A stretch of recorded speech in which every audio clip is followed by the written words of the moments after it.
नमस्कार, मैं हूं अशोक श्रीवास्तव और आप देख रहे हैं मीडिया दस्तक न्यूज़।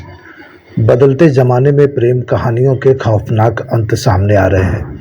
बस्ती में भी एक ऐसी लव स्टोरी सामने आई है जिसका खौफनाक अंत हुआ है। यहां नगर थाना क्षेत्र के पकड़ी मिश्राइन गांव के पास मनोरमा नदी में एक नाबालिग लड़की की लाश मिली थी। वह 19 मार्च से घर से गायब थी। सूचना पर पहुंची पुलिस ने लड़की की शिनाख्त बस्ती जनपद के पैकोलिया थाना क्षेत्र के पटना गांव निवासी के रूप में की। पुलिस ने इस घटना का खुलासा करते हुए पकड़ी मिश्राइन गांव के सूरज को गिरफ्तार कर जेल भेज दिया है। अभियुक्त के इकबालिया बयान के मुताबिक लड़की के गांव में उसकी ननिहाल है। वहां आते जाते समय उससे संबंध हो गया। अभियुक्त की माने तो वह मुंबई जाने की तैयारी में था। इसी बीच घटना के दिन उसका फोन आया कि मुंबई जाने से पहले उससे मुलाकात कर ले। किसी की वैगन आर गाड़ी मांगकर एक दोस्त की मदद से वह युवती को लेकर घटनास्थल पर पहुंचा। दोस्त को कुछ दूरी पर खड़ा कर दिया जिससे वह किसी के आने की सूचना दे सके। दोनों एक सरसों के खेत में बातचीत कर रहे थे। इसी दौरान लड़की इस बात पर जिद करने लगी कि शादी के बाद ही सूरज मुंबई जाए।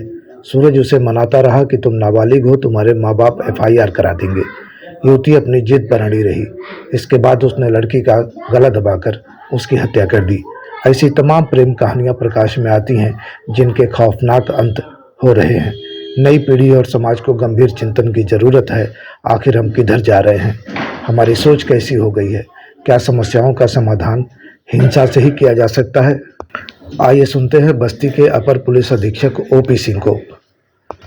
लेकिन इससे पहले आपसे निवेदन है, आप हमारे चैनल पर पहली बार आए हैं तो कृपया इसे सब्सक्राइब कर लें और बेल आइकन भी दबाएं, जिससे हमारे वीडियो की नोटिफिकेशन आप तक आसानी से पहुंचती रहे।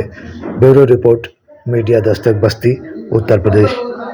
बस्ती के थाना पैकोलिया अंतर्गत एक लड़की के घर से गायब होने के संबंध में स्थानीय थाने को दिनांक 20 मार्च 2025 को एक तहरीर प्राप्त हुई थी, जिसमें परिजनों द्वारा यह आशंका व्यक्त की गई थी कि एक लड़का जो शादी के इरादे से उसको बहला फुसला के कहीं ले गया है और वो लड़की मिल नहीं रही थी।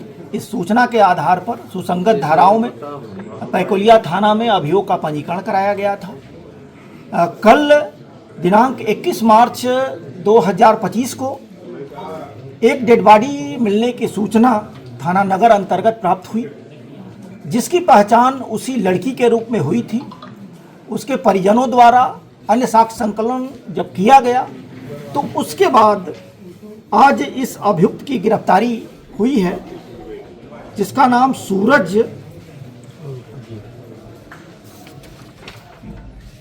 उर्फ अजीत पुत्र कृष्ण कुमार है। बेसिकली इससे जो पूछताछ की गई है तो इसके द्वारा ये कबूल किया गया है कि लगभग 6-7 महीने पहले से उस लड़की के साथ इसके दोस्ताना ताल्लुकात हुए थे। उसके बाद ये मुंबई जाने वाला था। लड़की द्वारा जिद की जा रही थी कि साथ में ले चले, क्योंकि वो लड़की माइनर थी। इस आधार पर उस दोनों के बीच में विवाद हुआ था और उसके द्वारा हत्या कारित करके और उसको उस नदी में फेंका गया था। शव की बरामदगी आज पोस्टमार्टम कराने के उपरांत अन्य साक्ष्य संकलन के आधार पर उसकी गिरफ्तारी की गई है। अन्य विवेचनात्मक कार्रवाई कराई जा रही है। रेप जैसी घटना भी सामने आई है कि उसके साथ रेप वगैरह किया? नहीं, देखिए, दरअसल जो प्राथमिक स्तर पर डेड बॉडी की एग्जामिन की गई है, इस तरीके की कोई पुष्टि तक समय नहीं हुई है। आज पोस्टमार्टम की कार्रवाई भी हो रही है 24 घंटे के अंतर्गत, चूँकि इस तरीके की गिरफ्तारी और बाकी चीज़ें हुई हैं। बाकी पोस्टमार्टम रिपोर्ट अन्य साक्ष्य संकलन के आधार पर अग्रेतर वैधानिक कार्रवाई होगी।